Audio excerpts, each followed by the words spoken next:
তোরা এগুলো খাবি না? এগুলো তোদের খেতেই হবে। এগুলো তোরা খাবি না কেন? কত কত আম এনেছি, খা, এগুলো তোদের খেতে হবে আজকে। আজ থেকে তোরা শুধু আম খেয়েই থাকবি। শাহিনের বউয়ের এরকম আচরণ দেখে শাহিনের মায়ের আর বুঝতে বাকি রইল না যে কি হয়েছে।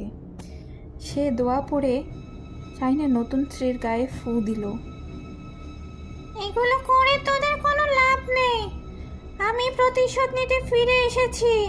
তোদের কোনো এগুলো করে আর কোনো লাভ নেই। আমি প্রতিশোধ নেবই। এদিকে শাহিনের মা দোয়া পড়তেছে, হঠাৎ ডাইনিটা নিচে পড়ে গেছে। শুধু শাহিনের নতুন বউয়ের নিথর দেহ পড়ে আছে। বাবা, তুই এখনই সে তান্ত্রিক বাবার কাছে যা। আপাতত তো ওকে